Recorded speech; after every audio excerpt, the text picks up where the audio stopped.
Welcome, welcome, welcome to Leaders in Purpose Media. I am so glad you're here.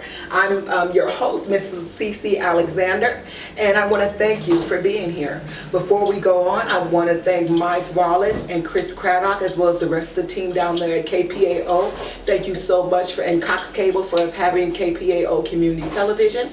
I also want to do a word of silence, a moment of silence to those who have fallen, whether from COVID-19 or any other sickness or any other sickness, as well as the people who are being killed unnecessarily by those who are supposed to serve and protect us. A moment of silence for them, as well as our soldiers who are committing suicide daily on the White House lawn.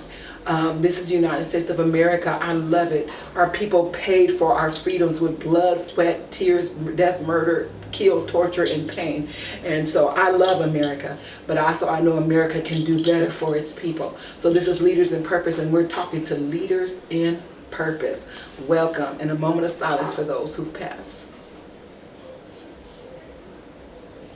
We want to go ahead and welcome a young lady today. Her name is Miss Trecia Graves.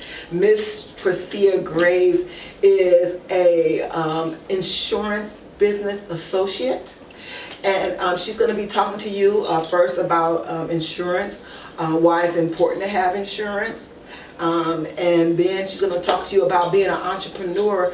Not only being a black entrepreneur, but being an entrepreneur with not only being a black entrepreneur with us not even being represented on mainstream TV. No black businesses at all are represented on mainstream TV. But also about COVID-19 and the effect it's having on her business and how she is still standing. Okay. So welcome, and please enjoy Miss Trecia Graves. Hi everybody, I'm Trecia Graves. I work here at Farm Bureau Financial Services in the office of Bay Co.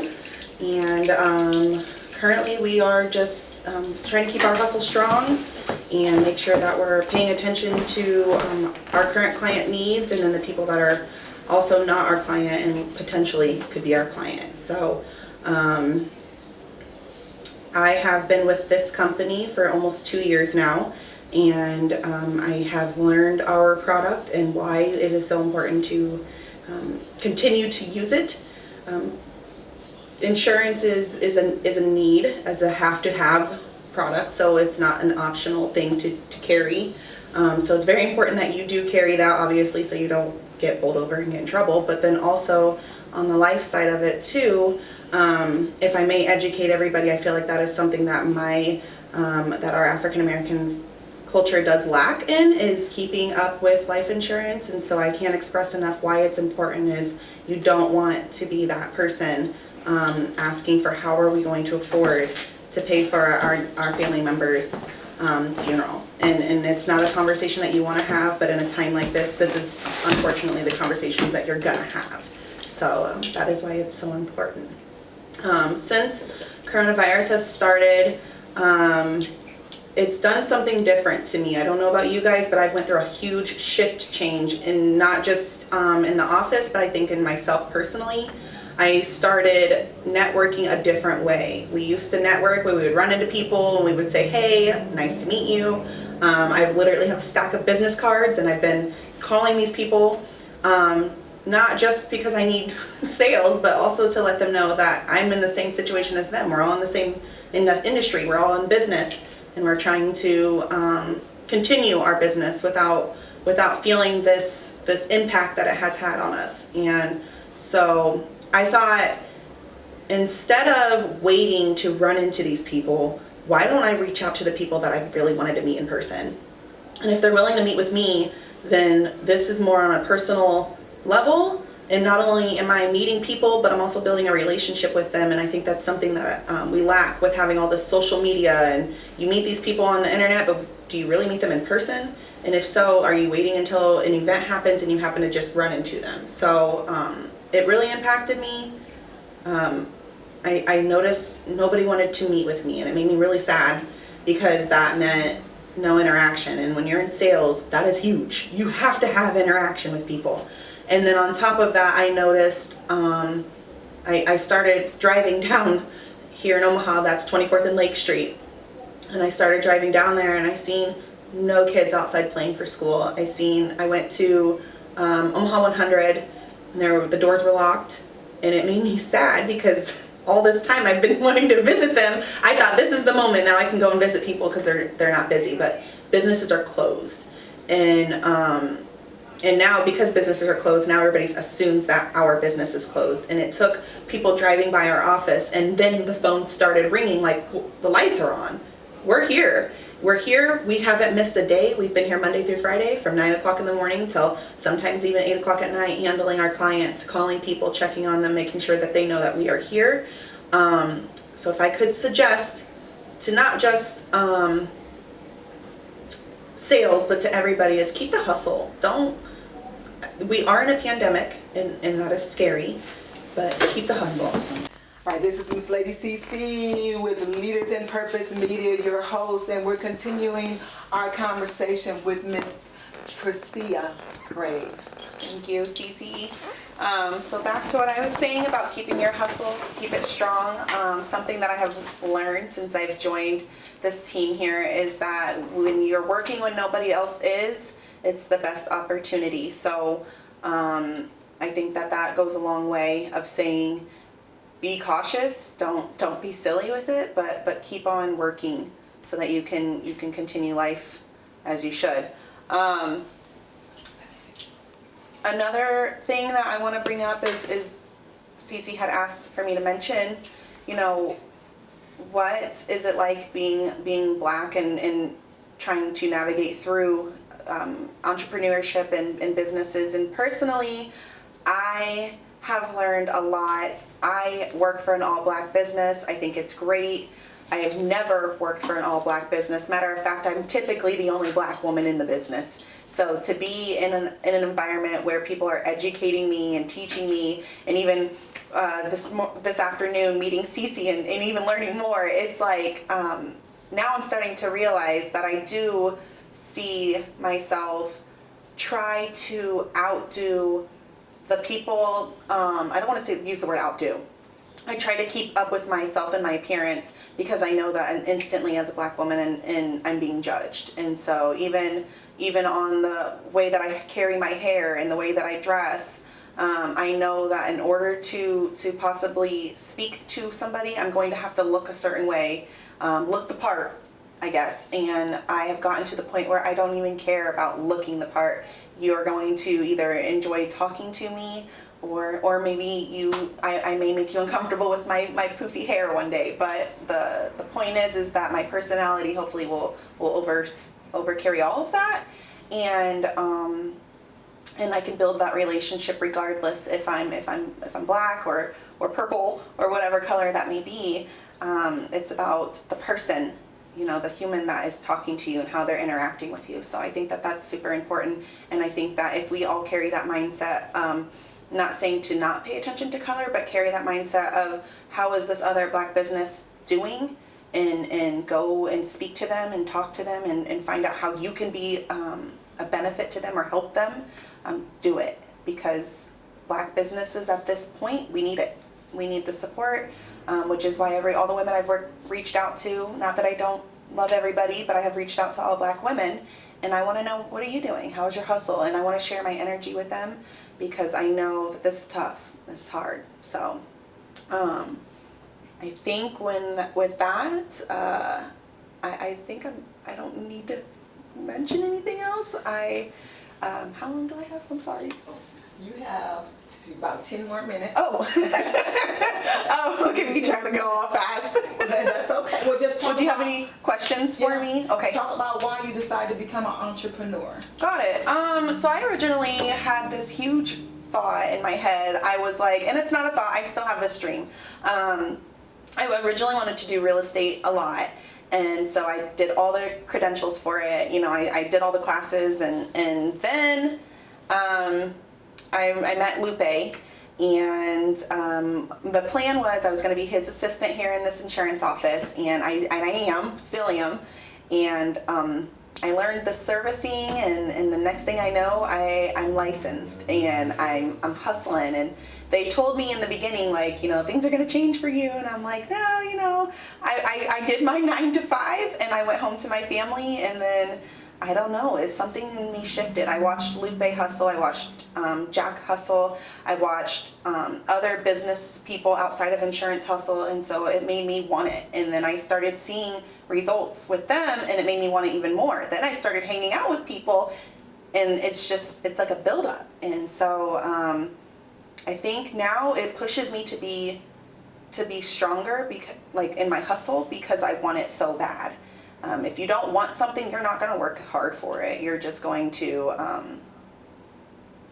complain about how you want something. But if you really, really want it to the point that you just can't stand the fact that you don't own it anymore or you don't have it, you're going to work really hard for it. And that's where I am personally. And so, I decided to do insurance. And once I learned about the product, I'm like, oh man, I was one of those people who drove around without insurance. And now I'm like, you better not be. I tell my husband, you better slow down, because our insurance is not going up. So, I'm still like that. But I instead of talking about the product, I kind of just educate people, talk to them about why I personally enjoy insurance. And I think that's just how they kind of jump on board and get persuaded to, maybe she should check mine out, make sure I'm covered properly, type of thing. So what are the other kind of insurances? Unfortunately, on community TV we can't talk about price. Absolutely. What are some of the other kinds of insurances that we can get besides life insurance? What other kind of insurance, like, is there business insurance? Yes. So something that makes our office unique, or our company, is that we do new business insurance. So if you're starting up a new business and you need to, maybe you just want to be educated on what kind of coverage do you need. Our team is very good about educating you and telling you how that works. We do workers' comp, we do commercial, we do auto, we do home. So those are the pluses. Is new business is not always written with any insurance company, so we're just that unique. We also do wood roofs, so that's really cool too. Wooden roofs. So if you have a wood roof, that's also cool, because not everybody accepts that. So that's cool. It is, yeah. Wow. I never heard of a wood roof. Wooden roof. Yeah, and it's not common anymore, but people have wood shingles. So when you do, that's us. That's interesting. A wooden roof. Okay. All right. I would be like, can you change this out? Please. Give me the comp. Anyway. Now, the difference between a 9 to 5 and being an entrepreneur is what? I think the difference is what you're doing with your time. When I first started, I came in here, like I said, and I answered phones, and that was all I did. I didn't go out and network. I didn't make calls to other businesses. I didn't even talk to people about insurance. I just came here, I did my job, I went home. And another thing is you're gonna work late in business. If you have the mindset that you need to be here at 9 o'clock and you need to be out of here at 5, that's the 9 to 5 mindset.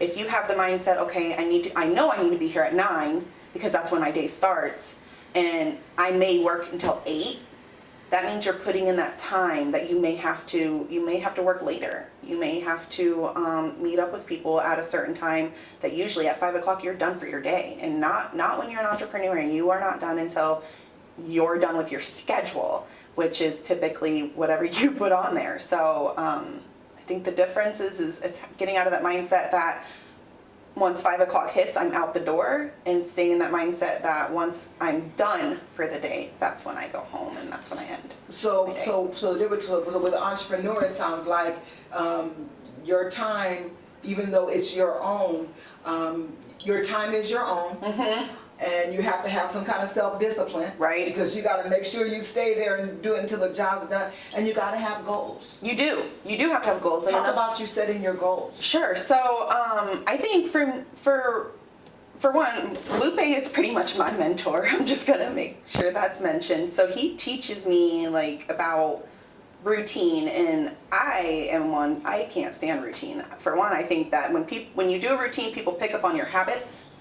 And it kind of drove me crazy. But when I did start doing routines, I started journaling and writing down my goals. And now I literally look at my notebook and I go through it every day and I'm like, okay, what goal have I hit? And I've crossed goals off. Like I paid my car off and I'm like, oh yeah, got a goal. So now, in order for me to continue to set those goals, I do things that inspire me. So I'll drive somewhere and look around and be like, I want this. Or I'll think about, in the future when my kids have certain events that this is where I want to be at this time. And so in order to set a goal, you have to, again, want it really bad. And if you don't want it and you're just talking about it, you're not going to work hard. You're going to just coast. And it's just not, right now is not the time to coast. Right now is the time to hustle. It really is. And unfortunately, I know it's scary.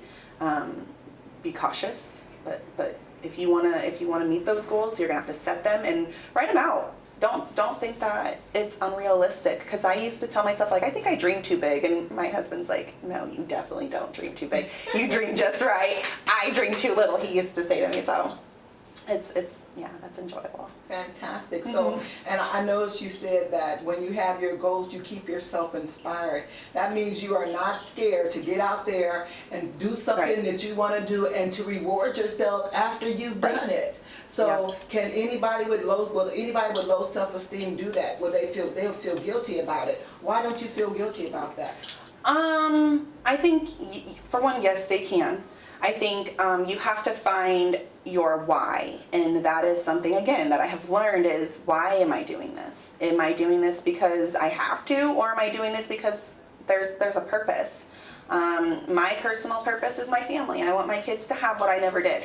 And so I grew up without parents, and I know my kids are not growing up without a parent. I'm there, but this is why I work really hard, is because I want to give you guys something that I haven't had, and they're understandable to that. So if you have low self-esteem inside and you start feeling guilty about the fact that you're doing something for you, don't feel guilty.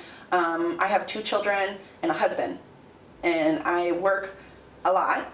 However, on those weekends that I'm taking that time away, that's where you feel like, okay, I worked all week and I did all of this, but today I'm spending time with my family, and nobody's downing me for working hard. We're laughing, we're smiling, we're enjoying ourselves. So if you're having some guilt moments, I would tell you, take some personal time to yourself and talk to yourself why you feel guilty.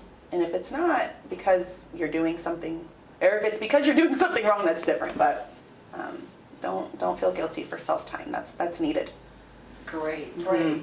Fantastic. Well, it's we just got 1 more minute. Yes, ma'am. And so, what's your last thing that you would say to your entrepreneurs out there, especially to black melanated entrepreneurs, about their business? They're ready to throw in the towel and to give up. What would you tell them? I'm going to tell you not to, because I've been there. But I'm also going to say, it doesn't matter the background that you come from. I don't care if you came from a home that had no roof. Make a roof and put it over your family's head, and you got this. That's all I can really say, because I've been there too. Okay, so Leaders in Purpose Media, I am Trecia Graves, and I am signing out. Thank you for having me. This is Miss Lady CC. So glad to be here. Thank you, Mike Wallace. Thank you, Cox Cable. Thank you, Chris Craddock, KPAO, and everybody that works down there. Thank you. Peace, everybody. I love you, fans. I love my fans. Love y'all. Peace. Fans and guests, love y'all. Have a good day, everybody. You're so funny.